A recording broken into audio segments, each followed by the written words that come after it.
Hello, नमस्ते, सलाम। तो आज नए बातों के साथ में फिर आपके सामने। अभी तक आप बहुत सारी चीज़ समझ चुके होंगे। जो मेरा फ़ोकस है वो सिर्फ़ आपकी लाइफ को इम्प्रूव करना है। मैं चाहता हूँ आपकी लाइफ इम्प्रूव हो और उसके बारे में कुछ जानें, अवेयर हों। यही मेरा मोटिव है कि आप उससे अवेयर हो जाइए सिर्फ़, और आप उसमें आगे बढ़ते चले जाइए। मैंने लास्ट टाइम कहा था जैसे अपने बातों के दौरान कि आप अपने परसेंटेज को इम्प्रूव कीजिए, परसेंटेज इम्प्रूव होते रहेगा और आप आगे बढ़ते रहेंगे। अब मैं बात करता हूँ प्रॉपर्टीज़ की। आपकी प्रॉपर्टीज़ क्या हैं? और हर इंसान अपनी प्रॉपर्टी बढ़ाना चाहता है, लेकिन आप आउटर प्रॉपर्टीज़ और इनर प्रॉपर्टीज़ के अंदर फ़र्क समझिए। जैसे मैं कहूँगा कि बाह्य संपत्ति और आंतरिक संपत्ति, इसके बारे में जानिए। आपकी आउटर संपत्तिज़ क्या हैं, आउटर प्रॉपर्टीज़ क्या हैं? आपकी आउटर प्रॉपर्टीज़ हो सकती है आपकी गाड़ी हो, आपका बैंक बैलेंस हो, आपका बिज़नेस हो, आपके ज्वेलरीज़ हो, बहुत सारी चीज़ें हैं। और आपकी इनर प्रॉपर्टीज़ क्या है? इनर प्रॉपर्टीज़ ये तो है ही, हैप्पीनेस है, कामनेस है, काइंडनेस है।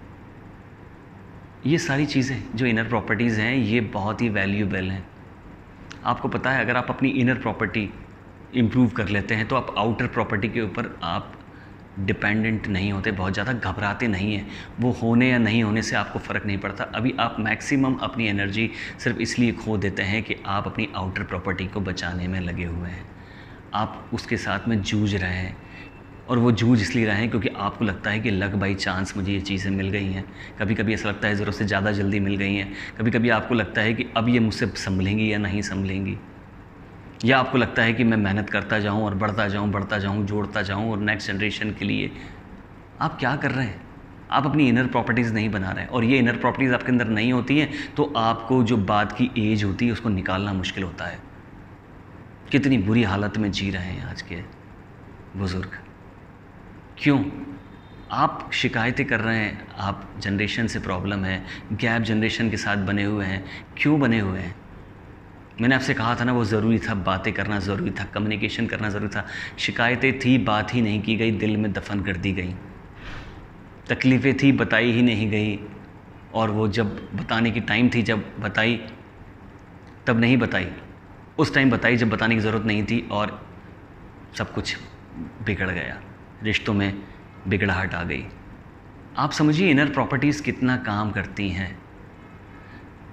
ये इनर प्रॉपर्टीज़ को इम्प्रूव करना है आपको। मैंने कहा ना, इनर प्रॉपर्टी में एक बहुत बड़ी क्वालिटी है हम्बल होना भी। आप बताइए, आप एक चीज़ तो जानिए, और एटलीस्ट ये जानना तो बहुत ही ज़रूरी है कि आप दूसरों से वही व्यवहार करें जो आप खुद के साथ चाहते हैं।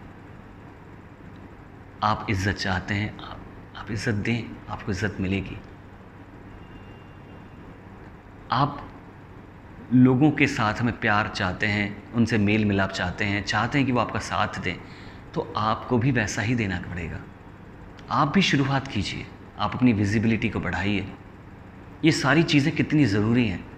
इनर प्रॉपर्टी होंगी, आप हमेशा इतने जॉयफुल रहेंगे, आपको बहुत सारी चीज़ों की ज़रूरत भी नहीं होगी। वो सारी चीज़ें आपके पास में होंगी, लेकिन आप उन पर डिपेंडेंट नहीं होंगे। आपकी लाइफ एक अलग मूड पे होगी। आपकी सराउंडिंग हमेशा खुश रहेगी।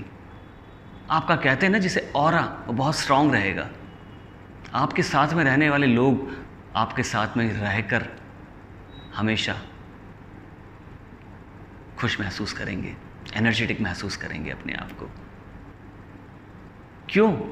ये इनर प्रॉपर्टीज़ हैं। ये इनर, आप देखिए, पैसा किसी के पास भी कितना हो, और मैं आपसे कहूँ ना कि आपको लाइफ में फेम चाहिए या पैसा चाहिए, तो आप फेम के पीछे भागेंगे।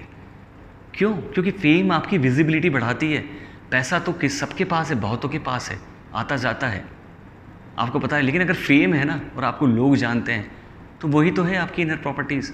वो कहाँ से आएगी? वो फेम कहाँ से आती है? वो आपके इनर टैलेंट से ढूंढने से, आपकी इनर क्वालिटी को इम्प्रूव करने से।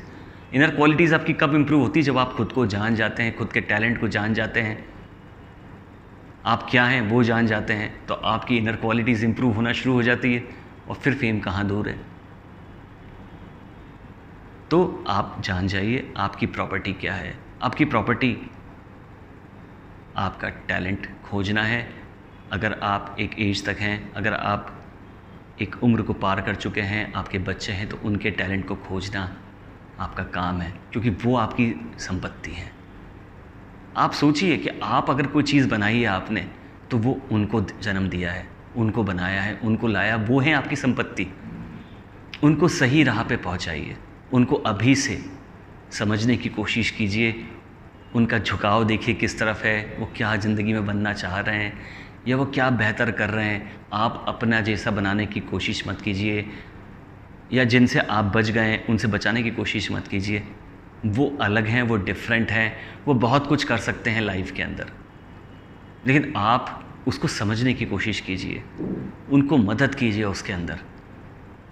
तो अपनी प्रॉपर्टी को अच्छी तरह समझिए। हर इंसान अपनी प्रॉपर्टी के बारे में बहुत चिंतित रहता है। तो आपकी रियल प्रॉपर्टी आपकी इनर प्रॉपर्टीज़ हैं, और आपकी अगर बड़ी उम्र है, एक उम्र को पार कर चुके हैं, तो आपके बच्चे आपकी प्रॉपर्टीज़ हैं।